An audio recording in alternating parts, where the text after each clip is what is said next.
Hello you guys, and welcome to my channel and welcome to a layout for the scrap room. We'll get to the scrapping in just a minute, but I wanted to show you what comes in a portion of the Flavors of the Month kit this month. Beautiful December 2023 Flavors of the Month kit is always 4 different mini collections essentially, so we only have one portion of that today, a quarter of it. So this is the collection by 49 Market called Christmas Spectacular, and it is spectacular. You're going to get 3 pieces of pattern paper and 2 pieces of cardstock. This time with this one, we are going to get 2 sheets of black cardstock. If I remember correctly, it's the Black Bird. So it almost has like a blue-black tint, but it's beautiful. It's like one of my favorite black cardstocks. And then the 3 pattern papers, this first one is called Homespun. So it's a beautiful, this reminds me of like some of the tablecloths we used to have as a kid, and then it would have the print on it, but it's gorgeous. I love it, and I love the distressed nature of it. And then the B side is some holly and candy canes. And then this one is called Exemplified. Postmark. This one's called Exemplified. This is Exemplified. Nice print. I love the ink. And then this gorgeous green. I want to use both sides, and I think I have an idea.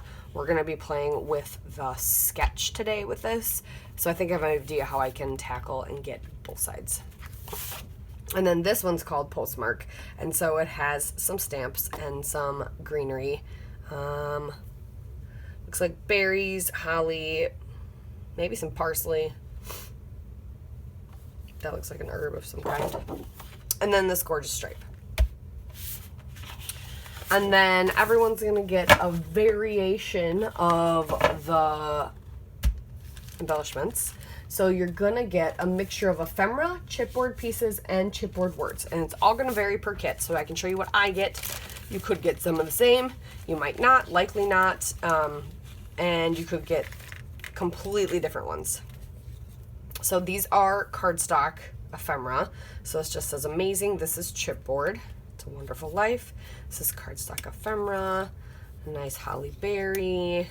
This is a chipboard. It says Advent. This is a chipboard. It says Santa. This is one of the words. It says Pure Joy.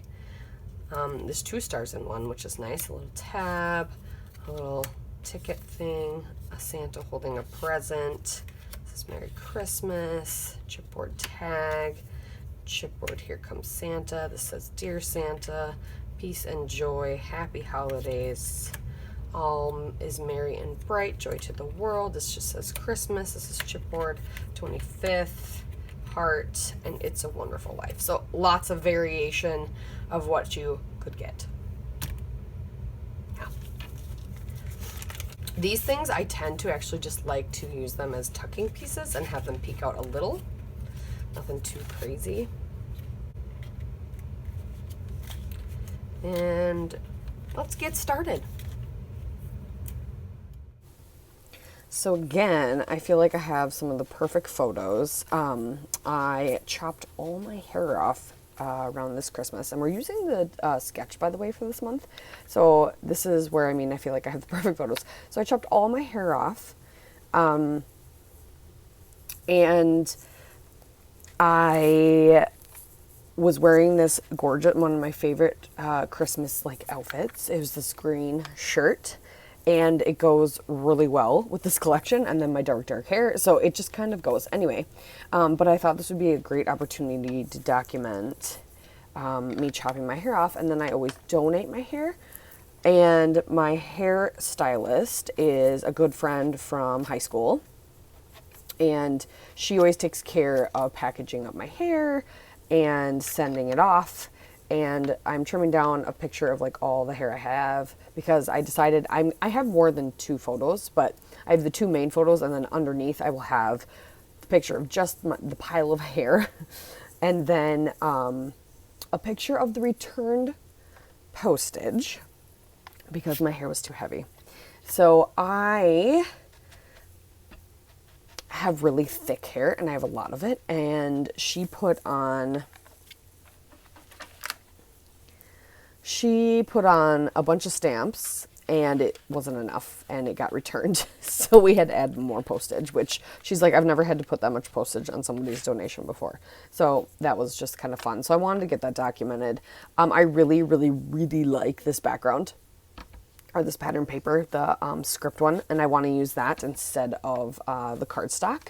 So I'm going to figure out what my two strips in the middle are going to be, which I'm going to use the straight paper. And I really toyed with the idea of not actually cutting them apart, but to stay true to the sketch, I figured I probably should.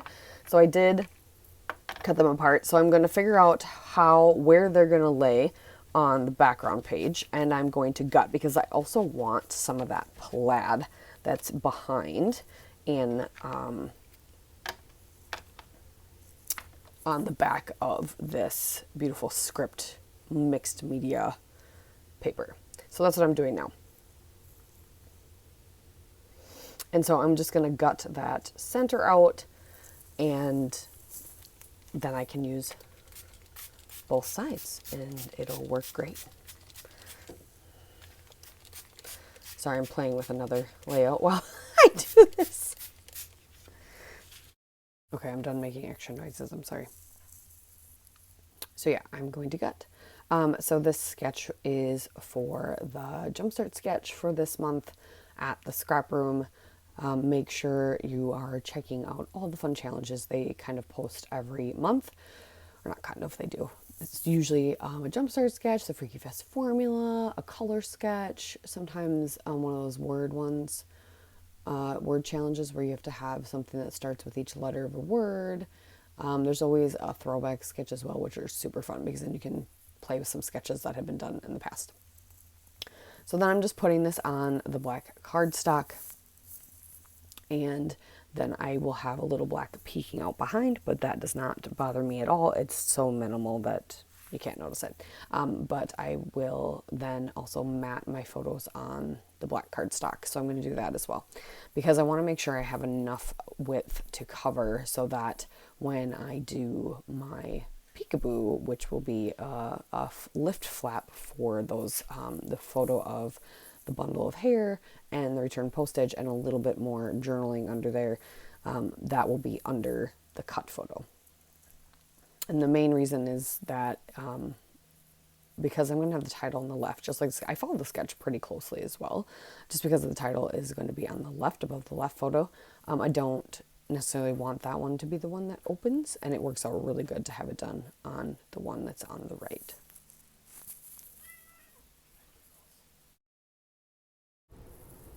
So after we mat our photos, what am I trimming now? I think I'm cutting all the pieces for the sketch, so I have it all done. Maybe, maybe not. Maybe I'm just arranging how I want things.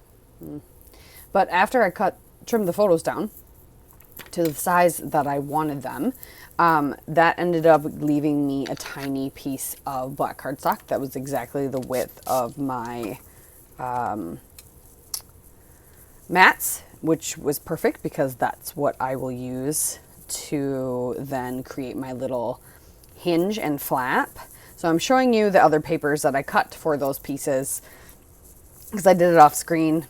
And then I'm going to play with the embellishments, but I tucked that green, which is the back of this background paper that I gutted out, and then some of that plaid as well as those other pieces like in the sketch, which you can refer to up in the corner if you haven't noticed that already. I don't know why you wouldn't have, but you know, just in case.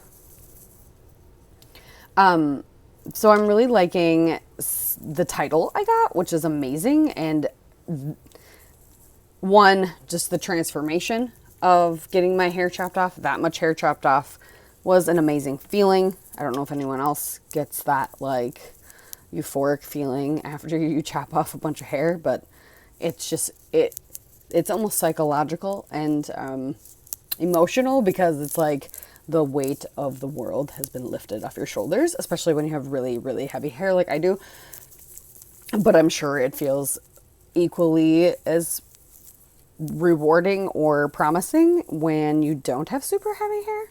I just assume it does. I hope it does for you guys because it's a great feeling. So I will journal actually kind of about that, the feeling, and then the underside journaling will be all about how heavy my hair was. But I tucked all those, and now I just get to play with the embellishments, which is fun. So I got a black little tab, which I'll put the date on of my haircut. I got all these other fun, like a chipboard holly berry that'll go up there in the corner at the end. I kind of did that last minute. I end up using the Santa. Normally I don't like to use the Santas, but I figured this would be a good spot. Down on the lower left corner of my picture, which I'll put down there too. But I will futz with where my title is going to go for a little bit, because I wanted it to sit there, and I was trying to decide if I was okay with it going over my photo or not. Turns out I am. And then I kind of actually tuck the little bit of G is tucked up under the folding photo. So again, I apologize that I didn't really show you that whole process. But I use a piece of cardstock to create a flap by just putting a fold in it, and then adhere the fold to the top of the photo and then the cardstock where it's going to go. And then you have a flap. And then you have a flap too that's going to last longer. I've done it with washi tape. Other people have done it with washi tape. I don't like the way it ends up looking. And then also it ends up to me seeming like it just doesn't stay. Washi tape loses its stickiness. So I had to make sure that that ephemera piece was going to be okay up there. I don't need to lift it too high. And it'll be in a page protector most of the time. So, yeah. And some people will know to take the pages out and flip it open. Some people might not. All I know is it's there. And it's for me to create. And I kind of don't care if anybody knows it's there or not. If that makes any sense. So I will journal a little bit on this label I brought in from El Studio, and then I'll journal down below the photos as well. But I like that holly and berry cluster I've got going on with the word that'll tuck my photo in. So here are some close-ups. You'll get to see kind of underside close-ups. And yeah, make sure you check out the Facebook group for the Scrap Room and the store and grab the kit. Thank you guys so much for watching. We'll talk to you later.